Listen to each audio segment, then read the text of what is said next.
What's up, y'all? This is your host with the most, Sam, the crazy man, Vera, and tonight I'm going dolo. I'm going it solo. So George is not here tonight, but I have a fantastic guest, and I'm looking forward to having a heartfelt conversation with Mr. Pauly G. And if you don't know who he is, you're gonna know, and you should know because we're gonna be talking about him, how he got into the game, and how he's dominating the game. What?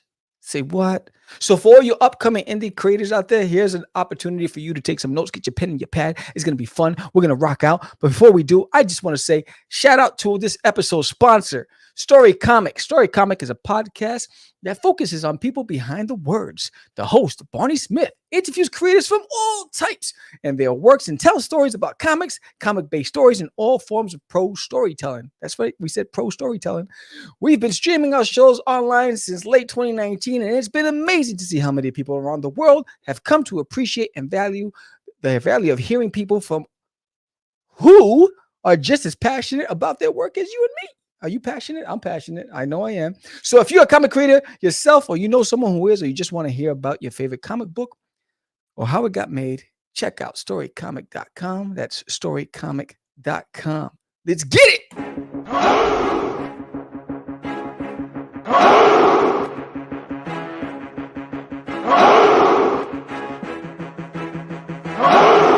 We are the only show for independents all around, giving you a platform to spread your word all over town. Catch the Craze is the place to promote to your fans with the dream of Medina and Sam the Crazy Man. Subscribe to our show and never miss an episode. It's time to get your meds, listen to us on the go. Updated every week, we never miss a day. Join the squad, come on in. It's time to catch the craze. If you are an independent, catch the craze. Making moves on your own, catch the craze. On your grind in the streets, catch the craze. Join the movement, catch the craze.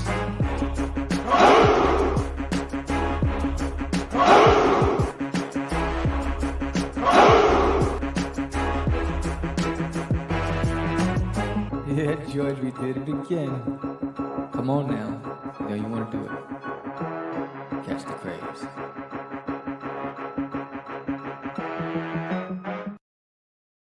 Welcome to Catch the Craze Podcast. I'm your host with the most, Sam, the crazy man, Vera.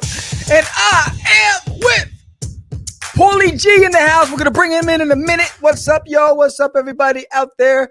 What's up, Creators Outlet, ASAP Imagination, everybody out there watching us in silence on Facebook, shout it out. Make sure you make yourself known. So tonight's going to be a fantastic episode. We're going to be talking to a fantastic independent creator who's just making noise, bro. Silently. He's sneaking up on you. He just came out. He came from left, bro. I told you, look to the left, right? Didn't she say to the left in that song? I'm just saying, you guys weren't paying attention, right? So he snuck up and he found his lane and he's making moves in a big way. So I'm excited about that. But before we talk about that, I want to remind you that, hey, Duty, he traveled across the cosmos from Uranus just to meet you, to tell his story.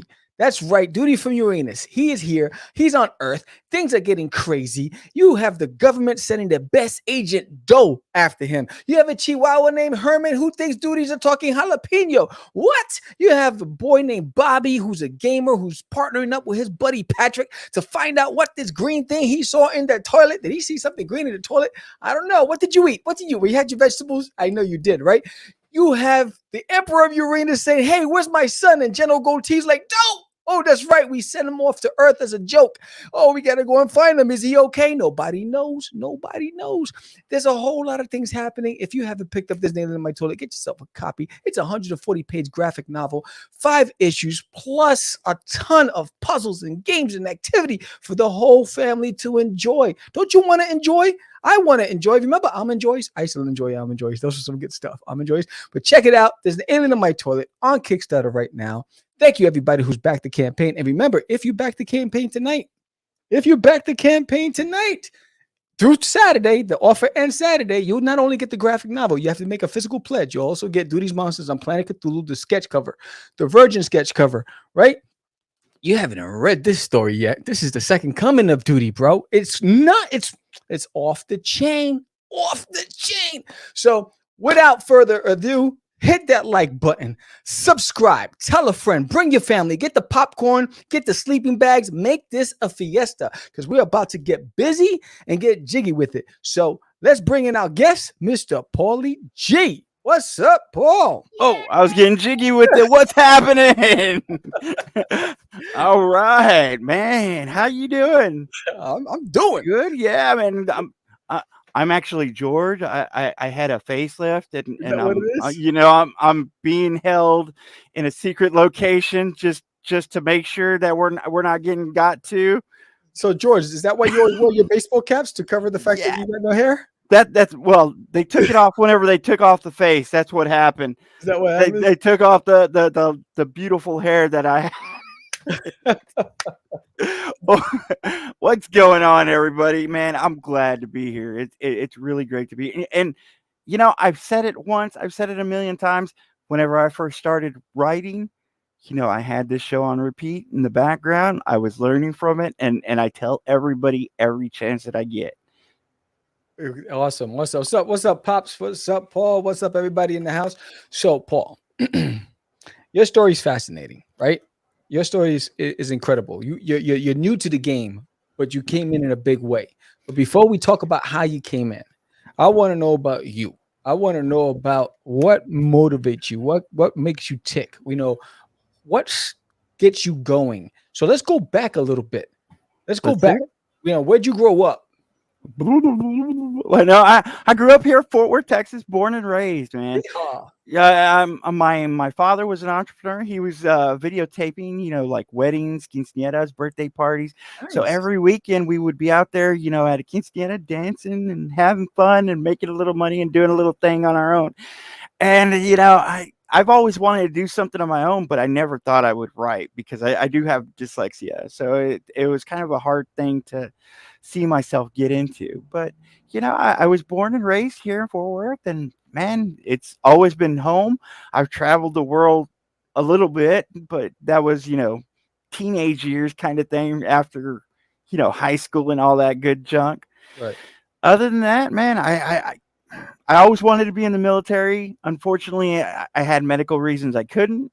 I always wanted to be a husband and a father, which I am a single father of 3 amazing kids. I tell people, if you've met me, chances are you probably met my kids, and one of them loves you. So, what else is there to say? Yeah. What's up, Grant? Yeah. George is on hiatus right now. So, George will be back next week. He's doing his thing right now. But all right. So you gave us a lot of nuggets, but dyslexia is not easy to deal with, right? Yeah. To focus, right? Right. Right, because it steers you in different directions. So how did you navigate with it? And what were some of the things that you did to try to control your focus?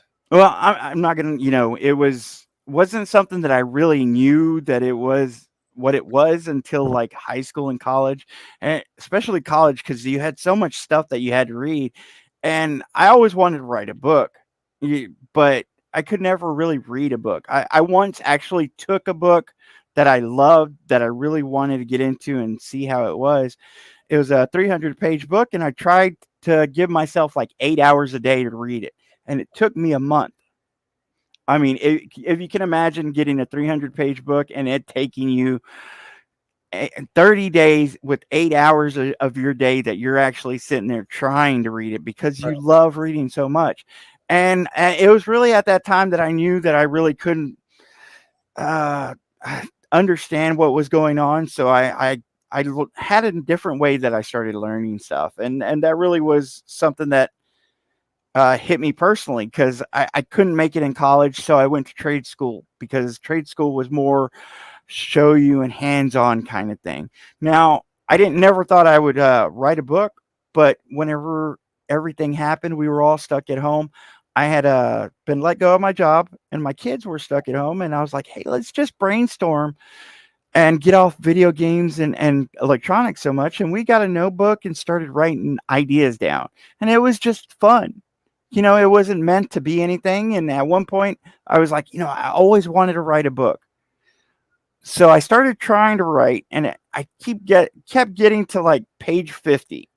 And at that point, it was like those headaches would just constantly, and you have to reread some of your stuff to make sure that you're continuing with canon, if you will. Right. And it just kept getting to that point that stopped me. And I had introduced my kids to comics, I think about 4 or 5 months prior to this, before everything went crazy. And they're like, this is a great story. Why not make it a comic? Right. And it was really there was a few light bulb moments that it was like, let's do that. Let's draw it ourselves. Let's do this, because it was a motivation thing that I wanted to do for my kids. Right. It just so happened that there was an artist that was at our local bookstore, and if I may, that's Pastime in Watauga. Absolutely. They said, hey, an artist is coming in this weekend. Come talk to him. And his name's Mike Henson. And he sat down with me and he's like, you have a great idea here. You really could take it to the next level if you wanted to, and just take a few steps. Right. And man, it just started a roller coaster ride that kind of went in overdrive in those first few months. It really did. I find it fascinating that you were able to set a goal for yourself, right? You said, I'm going to read this book. I'm gonna invest 8 hours of my time.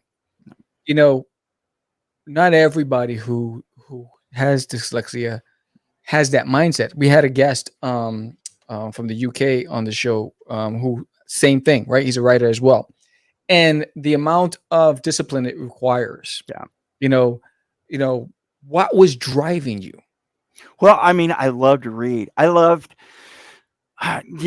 comics, because I got into comics, I think, whenever I was about 13 or 14, because it was so hard to read. Those bigger books, it took me so long, and headaches and stuff. The comics were a lot easier and shorter, but they still took me to those other worlds. I didn't get to use my imagination half as much as I did on a regular book, but it was so fascinating to get seeing the art as well. And, I love X-Men. I loved X-Men. I loved Batman. And the friends that I hung around, they collected different stuff. So I got to read their stuff too. Right. And it was so many different worlds. I think the discipline about it was I really wanted to see how long it would take me to read a 300-page book. And it was one of those things that, like I said, I always wanted to write a book because I was always fascinated by the worlds that they opened up for people. The new vocabulary that you learned by just reading and finding a new word and using my imagination. My imagination was always wild for me. I never knew that other people didn't think or take things in the same way, I guess you could say. Right. Right. And I just didn't realize that until actually about a year ago. Wow. But that's fascinating. So you set a goal for yourself, right? Yep. And you wanted to see. So what did you learn from that experience, and how did that help with your confidence or with your mindset on where you wanted to take what trajectory you wouldn't go? Well, I mean, it really helped in different ways, because, like I said, I couldn't make it in the college world because they had so many reading assignments per week kind of thing. I think I had 4 books that I had to read per week on that first week. And because of that, I turned my sights to trade schools and stuff that I could learn by putting my hands on them or doing them, or doing something in a repetition type way. So whenever all this stuff happened with the lockdown, and me and my kids were doing this project, I tried my hand at it again, but I realized I was hitting those same barriers. So whenever we decided to make it a comic book, I started researching how to write the scripts, and I started talking to an editor, and I realized I could take it in smaller portions. Right. And that's really what kind of led to this route. It was those easier, smaller portions, and I could reread them without having those bigger headaches that I do whenever I read so many words. What's fascinating is that it's a great story of perseverance, determination, and vision, right? Yeah. And you're able to demonstrate that to your boys, your kids, right? And that moment where you decided when to just, I'm going to go at it. I'm going to write the comic book. walk through that experience of the steps you've taken from making the decision to actually doing it. Well, And I mean, wow. I mean, there was a lot of steps. There was a lot of moments, but I mean, it really was like I said. I didn't want them on video games, so we started this little brainstorming kind of session every day for an hour, and we made up about 10 or 20 different stories. And the one story that stuck with us and that we expanded on the most was Bushibu Circus Mysteries. So I want to say after months of us just being trapped in there, it was like, hey, what can we do with this? And whenever I decided that we weren't going to make it into a book, we kind of went through other phases, maybe a chapter book, maybe a right, screenplay. And like I said, it was a light bulb moment that we were like, why not a comic? So the biggest thing that I did, and I tell everybody, because of my dyslexia, and my twins are dyslexic as well. I went and got an editor, and I went and I looked for an editor who was the toughest editor I could find. I didn't look for, because I think I interviewed about 30 of them, and half of them were like, oh yeah, I can spell check it and have that done in 2 days or so. And I didn't want someone who was just going to go overlook it. I right, wanted someone who was going to critique me right. and tell me, hey, this is wrong, and this is how you need to go fix it or Wait, find out how. pause there for a second, because that Yeah. that takes courage, Yeah. especially when you're new to the game, right? So, what was it about that decision that made you say, "This is what's going to be right for what I want to do"? And then, how did you know to steer that direction? Well, I mean, I knew I had to get an editor. Again, with my dyslexia, I spell stuff double sometimes, and sometimes two words at a time. And I wanted to make sure that if I was going to make it a book that was going to sit on a bookshelf at a LCS or anywhere, or if I was going to sell it, I wanted it to be worth every penny that a customer was going to pay for it. So I wanted to get an editor who would be able to come behind me and tell me. And I preferred that they gave me homework instead of just saying, this is how we're fixing it. Right, And that's exactly what I found, because my editor, he was an Eisner Award-winning editor, and he's like, look, I don't have time to babysit you, but I will answer your questions and point you in the right directions for you to fix it, and then bring it back to me, and then I'll check it. And that's exactly what he did. He showed me some of his scripts. He pointed me out to the scripts that I should read. And then, of course, he was like, hey, give me like a list of comic book writers that you like. And then out of that list, go Google them and look at least 3 examples of their scripts. And, it was a matter of weeks until I actually started writing. And, I had 100 million questions. If anyone knows me, I'm really a kind of inquisitive type person, especially if you've been in the industry, because I don't know as much as half the people here.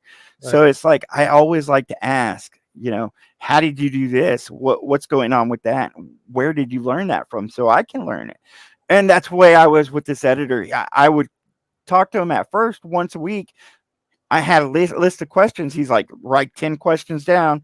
I'll answer them once a week until we get to the point we're talking, a little bit more often.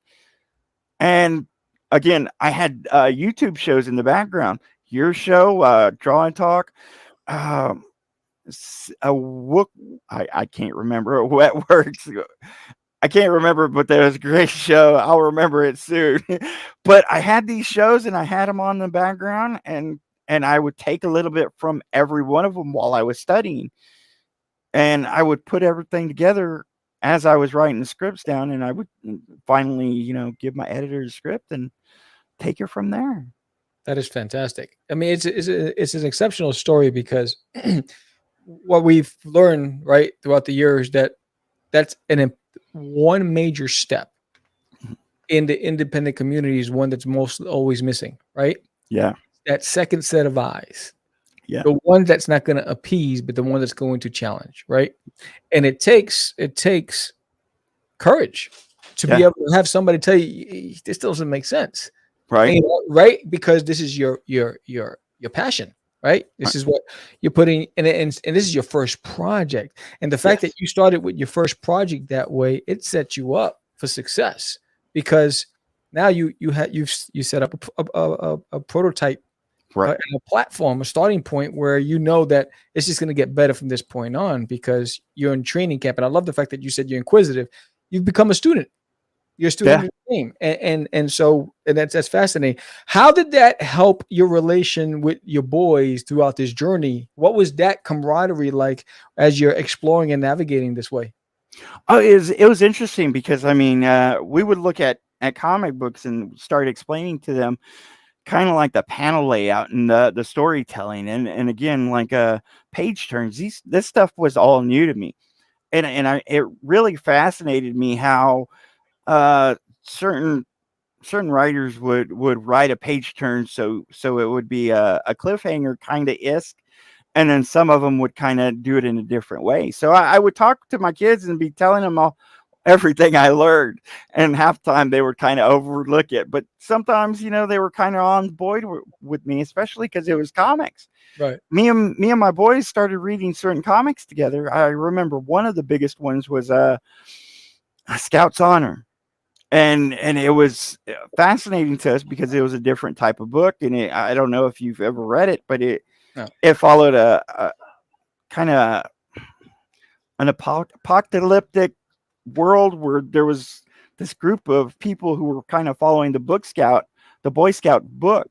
Right. And one of the things was that the lead character was actually a girl, but everyone thought she was a boy. So I got to jump into this kind of world with them, and one of them would take it to school and bring it back, and they would talk to me, and they're like, "Hey, did you read this part?" And I'm like, "Yeah, I read the whole thing." And let's sit down and talk about it. So it was a great thing to kind of talk with my kids about every Right. day. Right. That's fascinating. So your first project was Bushy Boo. Yes. Right? And Yep. so now you worked with the editor. You're having fun with your boys. There's a great value system in place, right? There's a journey that's happening. Now, it's one thing to create the book. Now, what do you do? Well, now Bushy Boo Circus Mysteries was the first project. I had a few interior artists drop out, so it hit a few walls, and there was a few other problems that kind of stalled it on the way. I had started, and I was a little foolish. I started signing up for conventions because I knew I had to study some more, take them in there and actually do it. I had actually went to 2 conventions prior to this to just take notes. But I as soon as we started, I was like, I want this to be my first convention, and I was gonna plan on having this big Bushy Boo circus kind of thing, and it had stalled. So I decided to double down, and that's whenever PTSD came along. And everything with this book, let me tell you, everything just fell into place. I don't know if it was the preparation with Bushy Boo or if it was just the grace of God. I really don't know what happened, but it was like we found an artist who was bringing in pages every other day, and the script just kind of came to me, and even though I did research on everything, it was just flowing a lot better, Right. because I felt like I was hitting on all cylinders at that point. So I guess the first thing after PTSD got done was to go to the convention because I had it already signed up for. And I got to admit, that was probably the scariest moment ever, because here I thought I was going to have Bushy Boo Circus, which was kind of a little bit lighter of a mystery kind of story. Scooby-Doo meets Criminal Minds. And it was stalled and not done yet. Oof. But I had this hard-hitting kind of mental illness awareness kind of project. That was the only one that I had there. And to my surprise, it sold amazingly well. Wow. Wow. So what? So you said you went there to take notes, to learn. So what did you learn from that experience? The first 2 conventions that I went to before I actually Yeah. got a table, one of the biggest things, and I tell all new creators this, I'm like, always say hi. Always say hi to everybody. I went to a convention and I said to myself, I got a few dollars in my pocket, and I'm going to walk around this whole convention, and the first person who stops me, I'm going to buy from them. So I ended up walking around that convention 3 times. Wow. 3 times without anybody stopping me. You hearing that, indies out there? And so one of the biggest things that I learned from that was say hi to everybody. You don't have to sell to everybody, but say hi to them. Try to be personal. Try to get out there. And if you're sitting down at your table, if you're on your phone, if you're not paying attention to the people, how do you expect to be successful? Yeah. And so whenever that first person said hi to me, again, I was there with like a list of questions. What kind of books do you sell? How much do you sell them for? Do you come to conventions often? Are they far away? So I had a laundry list of things that I actually took from all of the conventions that I went to beforehand. And even the ones that I went to whenever I got tables, every time I go to a convention, I feel like I'm learning something. But that was the one big thing that I feel that I took the most. Say hi to everybody. Yeah, it's important. It's one of the things that, is if you. I was in Puerto Rico, and so it was just me. So I purposely said I'm not going to have my head down doing any commissions. I'm going to focus on trying to engage. It's taxing when Yes. you're standing there by yourself for 8-9 hours. Yes. But if the flip side of that coin is if you don't do it, you're going to walk away, feeling discouraged because you're like, oh, no one was interested. But you gotta get them interested in you by Yeah. you showing interest in them and acknowledging them. Hey, I see you. How you doing today? Hey, what's that you got in your hand? Where'd you get that from? Just little things to start a conversation, and hopefully they stop. Yeah. Not everybody's gonna do it, but hopefully they stop. And I think your approach is pretty fascinating because number one, you demonstrated maturity, a great sense of maturity. But I think your curiosity is why you're in the situation you are now, right? Because you did all the things that we constantly hear people do wrong. You're doing all the right things that people do the opposite of, right? Because of pride. I know better. I don't have to do this. I don't. But then there's no movement. So you did this campaign. You didn't have Bushibu for that event. You learned a lot from it. Now, what was the next step when Bushibu was done? What decision did you make to launch that, to get that out there, to promote it? How did you navigate the space? Well, I mean, it really was trying to get into conventions so I could learn that atmosphere. I didn't feel that crowdfunding was going to sustain all the amount of money that went into it. So I was doing conventions, and I started going to LCSs. Now, before the books came out, I did do a little campaigning at LCSs. I went around and said, "Hey, I've got a Kickstarter coming up. Can I leave some of the flyers and ash cans and all this stuff?" And this was prior to the campaigns of either one of them, because my ash can was a flip ash can of PTSD on one side and Bushibu on the other side.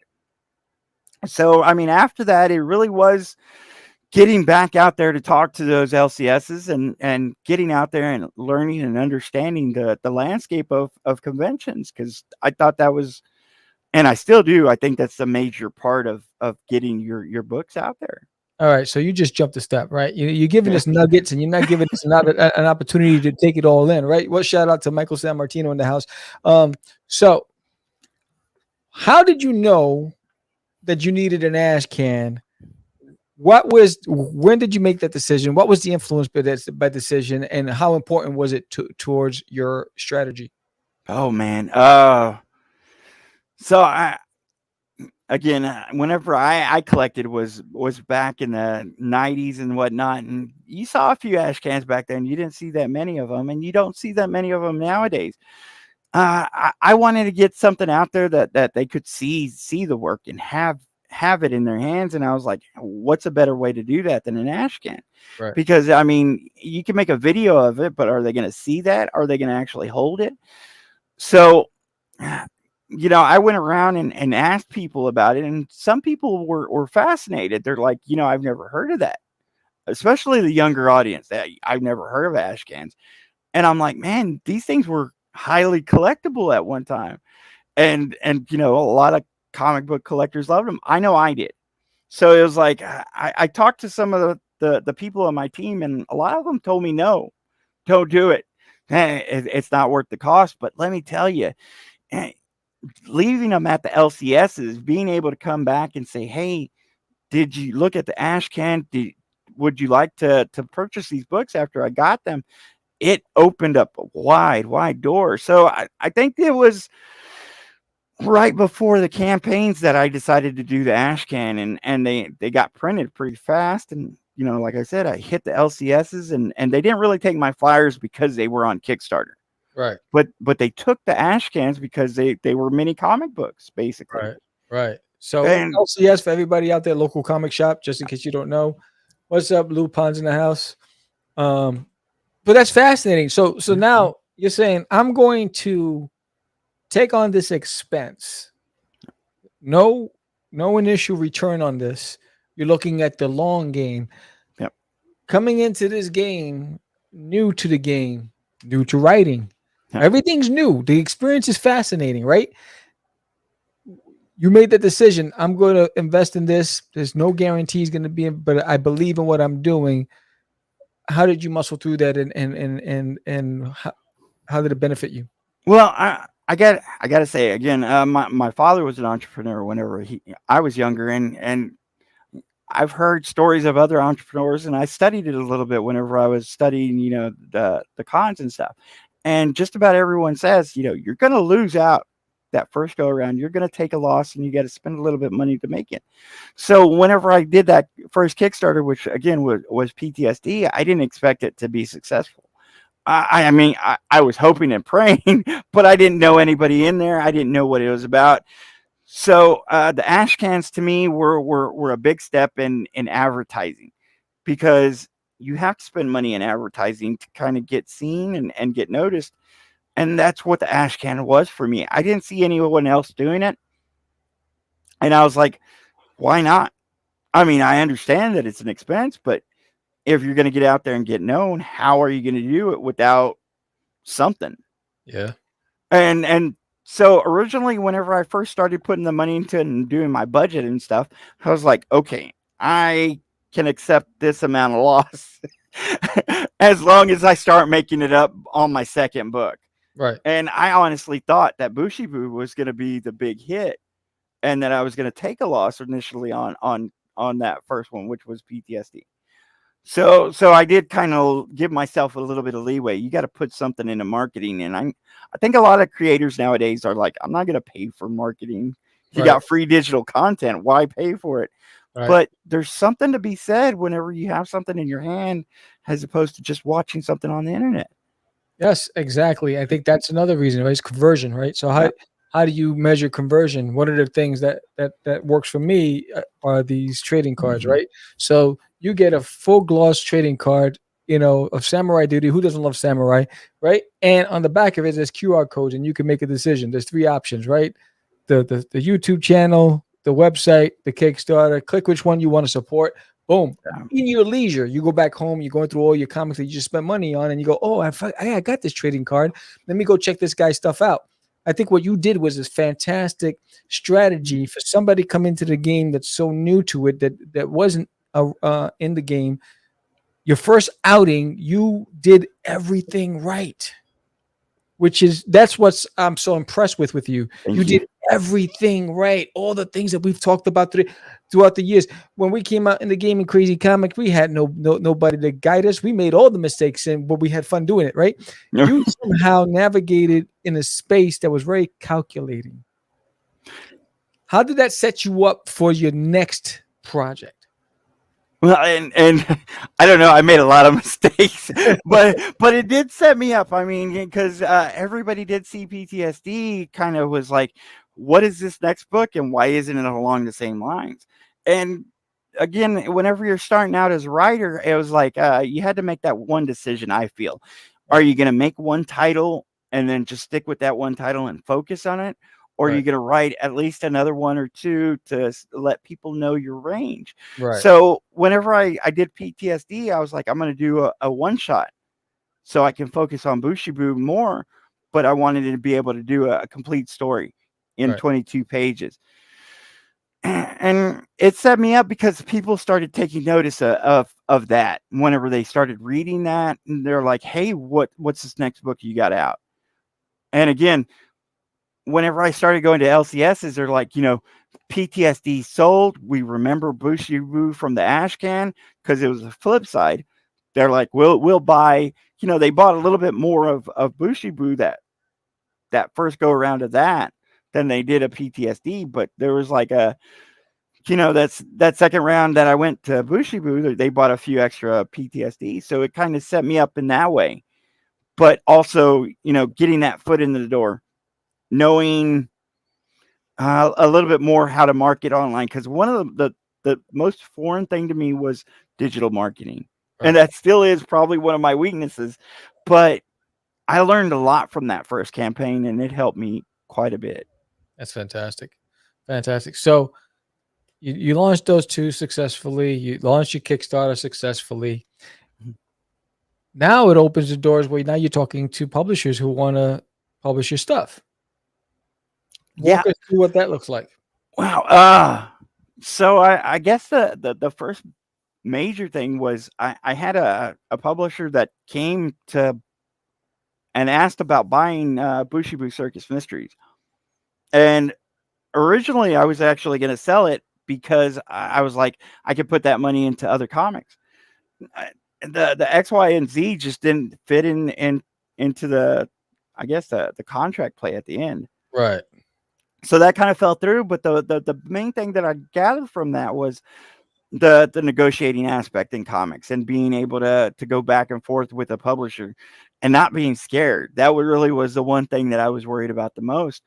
I didn't really talk to many publishers. I ASAP Imagination, after my fourth one, we started talking. I know I started talking to Antarctic Press. I can't believe I spaced out. Antarctic Press. I got to talk to them for a minute, and they were talking about Bushibu Circus Mysteries as well, and it was just a fascinating thing to be able to talk to a publisher, especially someone that's as legendary as Antarctic Press. Right. And again, it really was that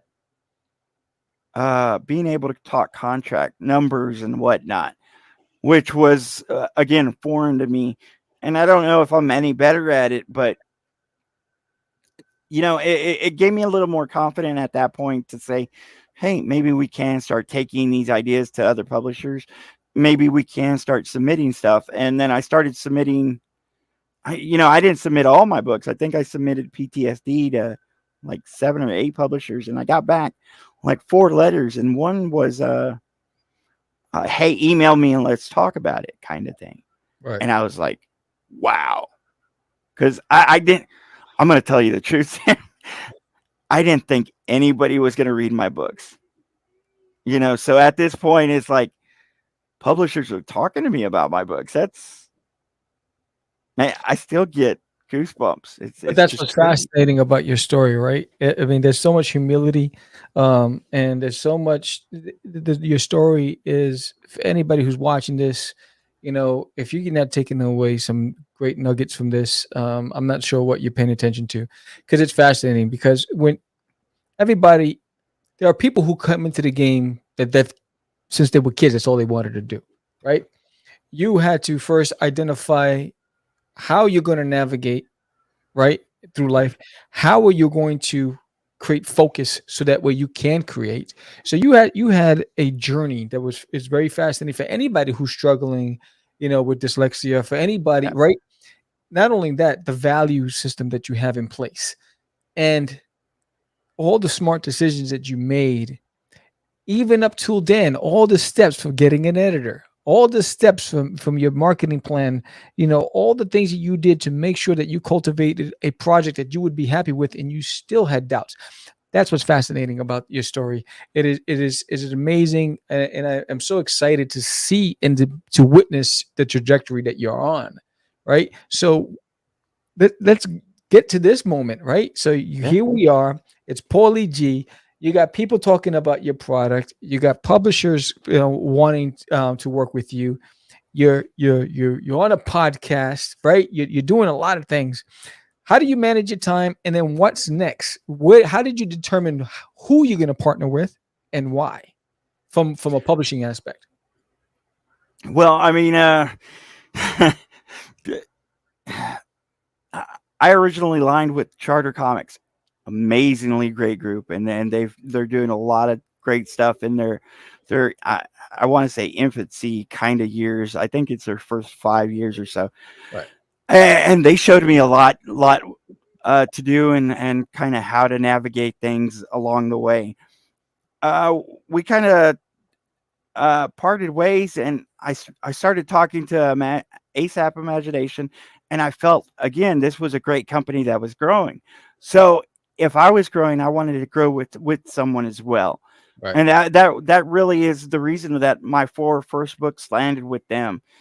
Now, with Dracula's Descent, which actually came up whenever I first started planning my campaign of Prelude to Aurora, and I stopped my campaign because, or the original run of it, because that situation came up where they said, "Hey, we love this pitch that you have here. How long is it going to take? Because we want it by this time." And I was like, "Man, I'm just about to launch this campaign, so I got to stop it and focus on that."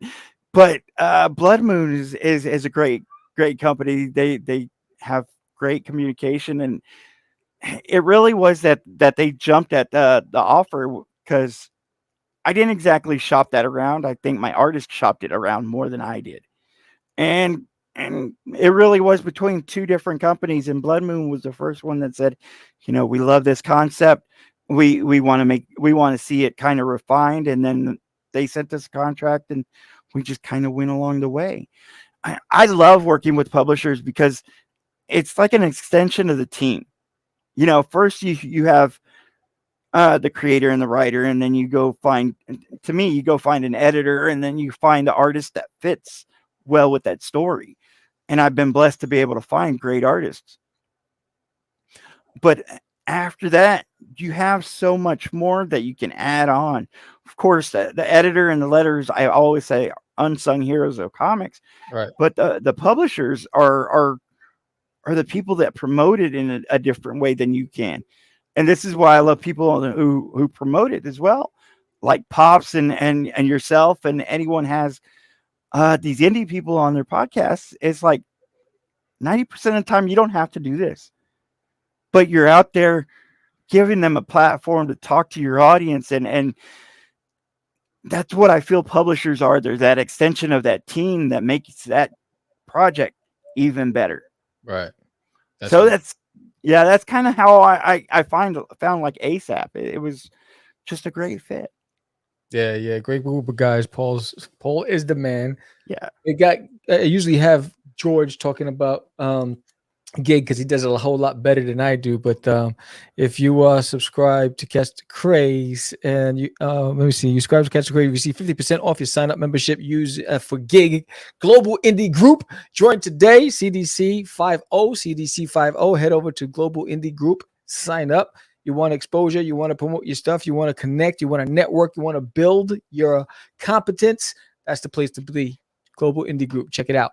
So yeah, that's fascinating. Usually George handles that, so I don't have the lingo down packed, but I'm doing my best. So now we're here. Yeah, you're on. We got to this point.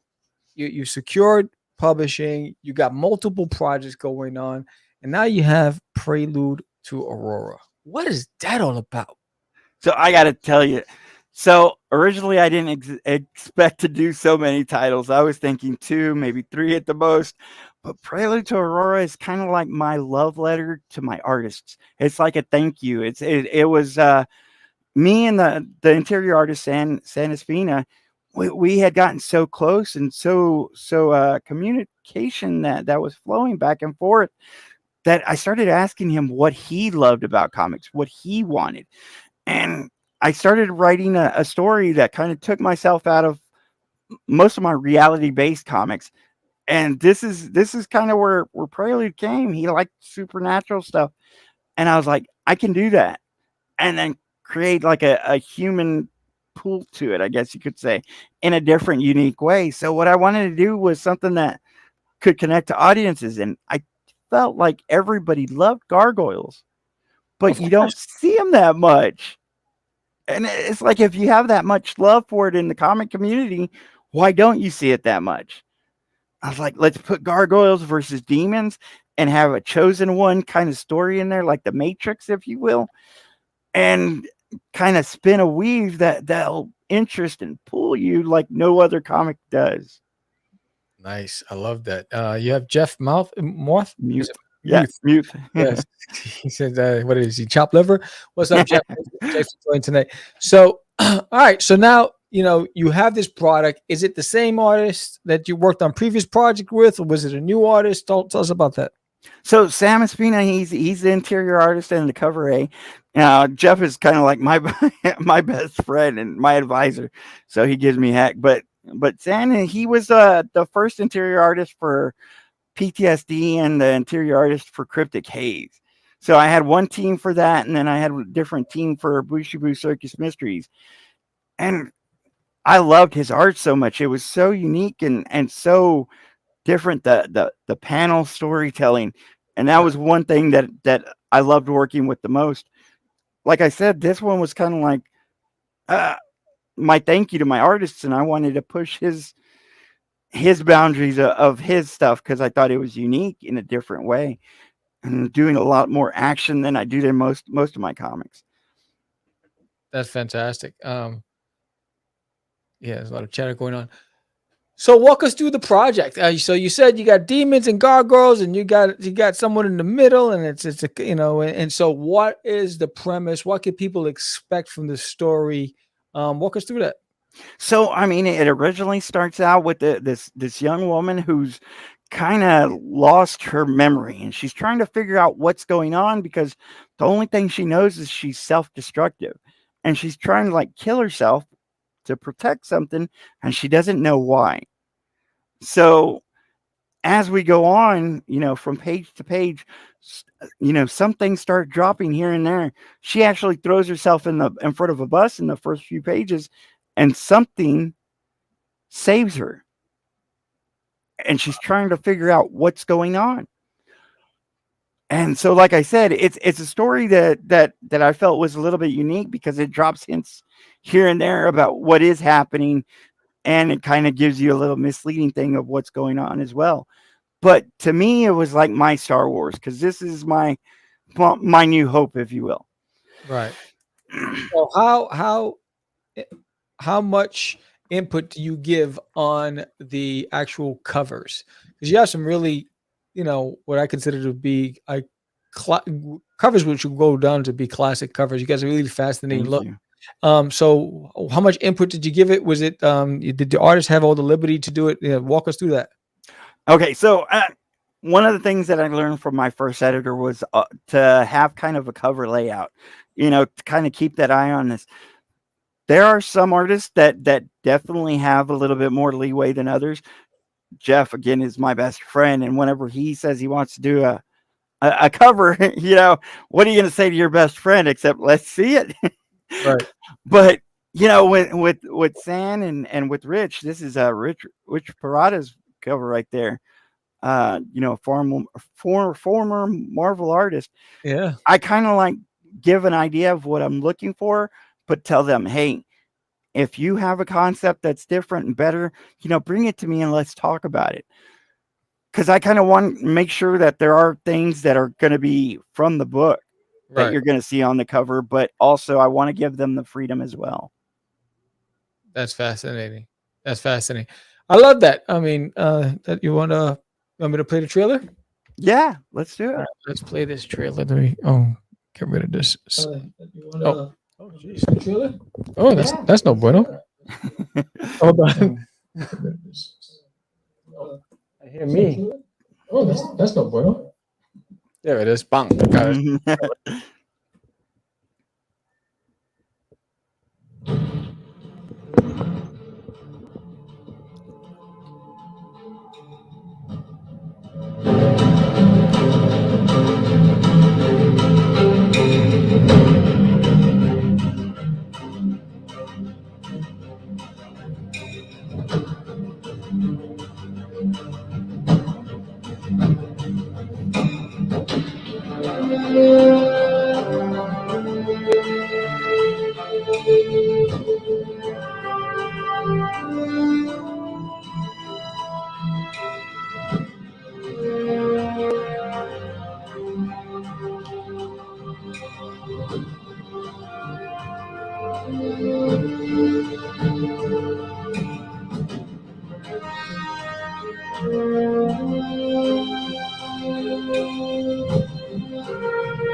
That's dope.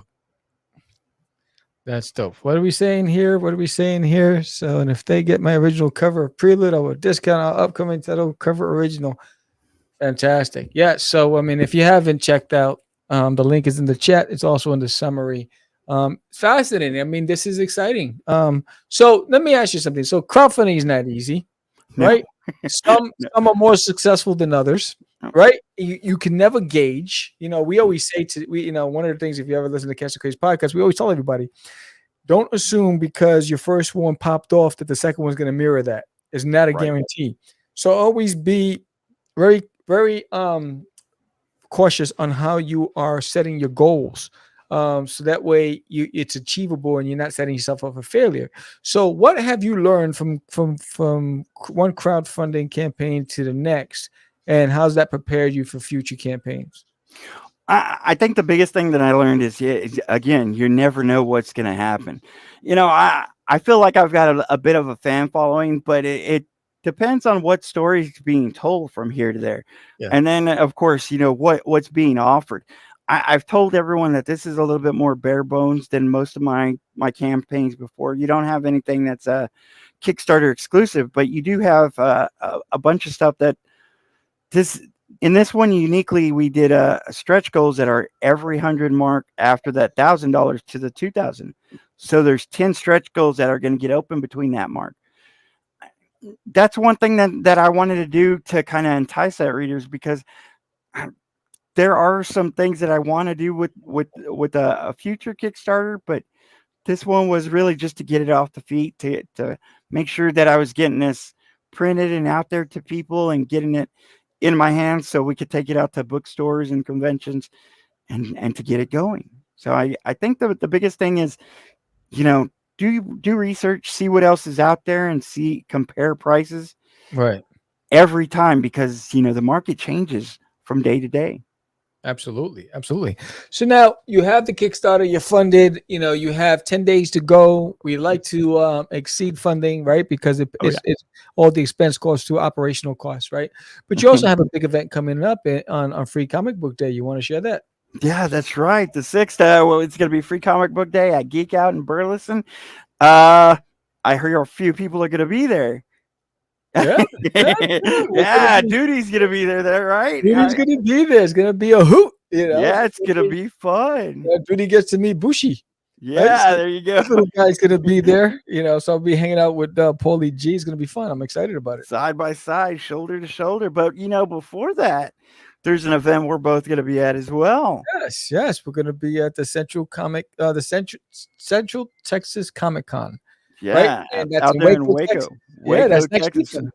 So anyone down in Waco, you know, that's where we're going to be. Yes. But of course, like you said, Free Comic Book Day, we're going to be out in Burleson, Texas, which is right around our hometown, or my hometown, and you know where you live. So it's going to be, you know, some fun stuff to do.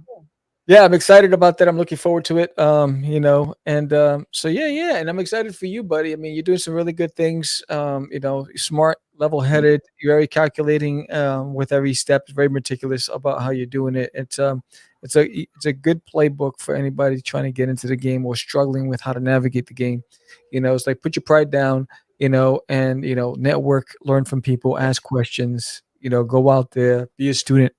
You're a student of the game, because no matter how long you've been in, there's always so much to learn. I mean, we learn all the time. I mean, I learned from my experience in Puerto Rico. You know, it's like, all right, you know, so it's like no two conventions are the same. No. Right? No two book signings are the same. No two Kickstarter campaigns are the same. Right? So you got to treat everything as if it's the first one and just learn how to have fun. So how do you have fun? Man, I mean, like I say, first and foremost, I'm a father. I love hanging out with my kids, even if we're just sitting down chit-chatting or watching a movie, TV show, or just playing and horsing around.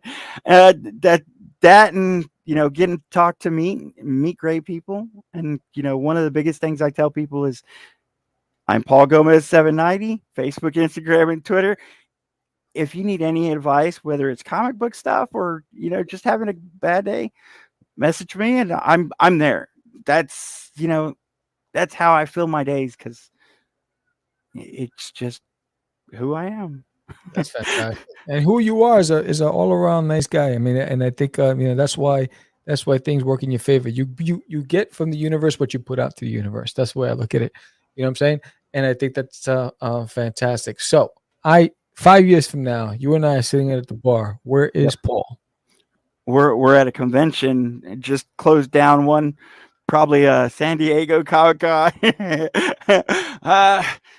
Man, I hope originally, tell you the truth, I had a 5-year plan, and that 5th year was to get into previews. That was my new bucket list item. That was my 5-year kind of goal. Right. So I guess I got to make a new one, but I'm thinking maybe New York. Nice. New York Comic Con? Because I tried once or twice to get in there, and they kind of said no to me. But I think that's going to be my 5-year goal.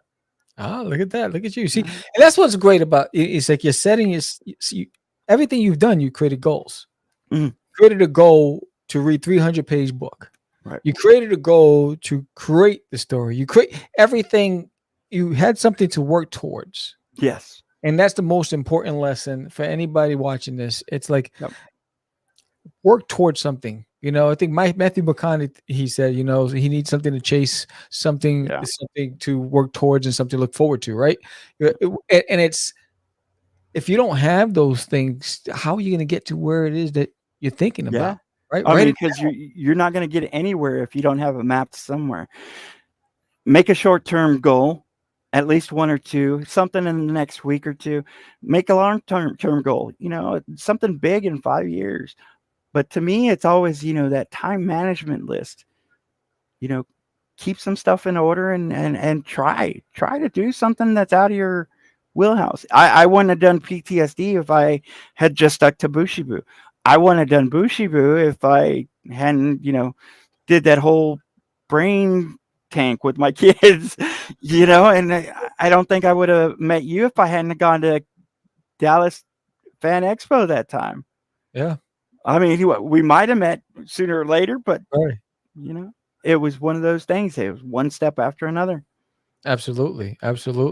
So now, brother, I'm going to give you the screen, and I want you to pitch and deliver your message to everyone out there. Why is Prelude to Aurora the must-have item on Crowdfunding right now? Go for it. And like I said, Prelude to Aurora is demons and gargoyles in an epic battle. You got a person that's stuck in the middle who's trying to figure out what's going on. What is it that you'd be wanting to kill yourself for? To save a friend, to save a family member, to save a child? Or are you saving the world? And how do you figure that out? Who are your real friends? Are they the gargoyles? Are they the demons?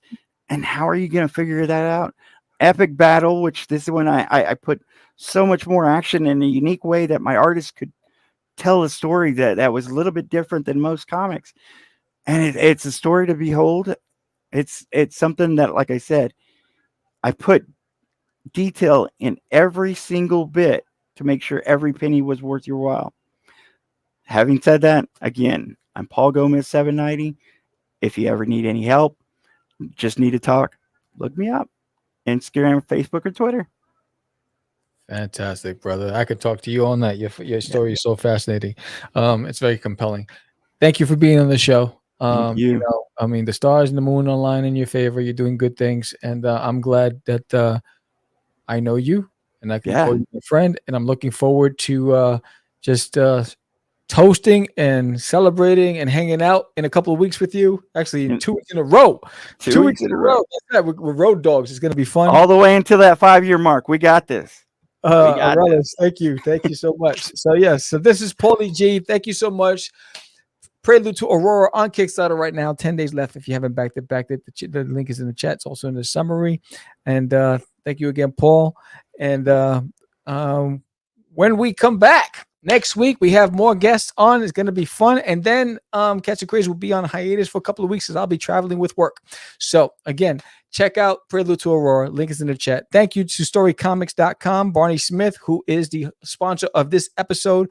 We appreciate you. Go check out storycomic.com.